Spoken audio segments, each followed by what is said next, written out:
One of the things in the key findings is that out of the 26 aesthetic clinics that were assessed, 20 of them were found to be compliant. That is, each one of these 20, they had a license and the operational standards. 3 have applied for registration, which is awaiting approval, while another 3 were operating illegally. And with this, we directed for immediate closure of the same. 1 or 2 beauty spas were inspected, with 7 of them offering invasive procedures such as microblading and micro-needling without proper registration and qualified personnel. You see, sometimes spas open and they start doing procedures that are meant for medical personnel.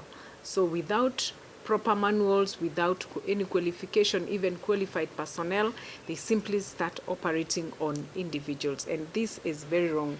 That is why we equally ordered for the closure of the same. All beauty and medical spas are prohibited from offering or advertising invasive medical procedures unless properly inspected, registered, and licensed as per the norms and standards. You might find beauty and medical spas that are advertising invasive medical procedures which they do not offer. This is illegal and they should stop that forthwith. The government is developing a comprehensive regulatory framework for invasive cosmetic procedures in beauty and medical spas to enhance public protection, safety, and compliance. And the Ministry of Health urges members of the public to seek cosmetic and plastic surgery services only from licensed and qualified practitioners to safeguard their health and well-being. Additionally, beauty and medical spas are prohibited from offering or advertising invasive medical procedures unless properly registered and licensed.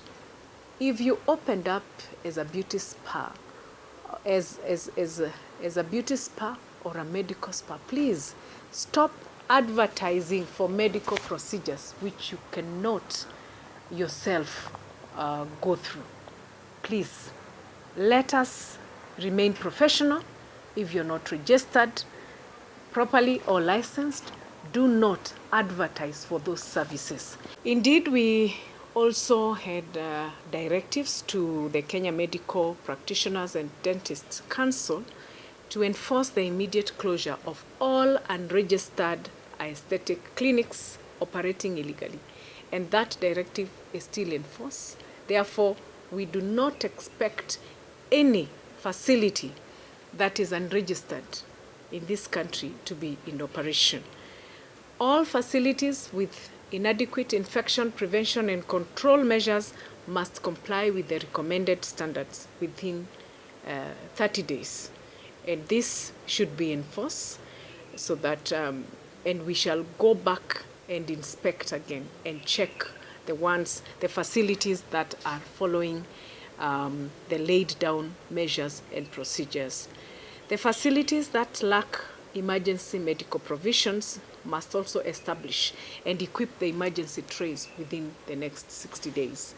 40% of the assessed facilities lacked essential emergency medical supplies, while 25 exhibited inadequate infection prevention and control measures. They lacked basic prevention and control measures that are required for any health facility. I know there was an issue around Omnicare Medical Limited, and this was not assessed as it remains closed pending legal proceedings. Therefore, we may not release any information right now about Omnicare until the legal proceedings are concluded for us to be able to access the facility.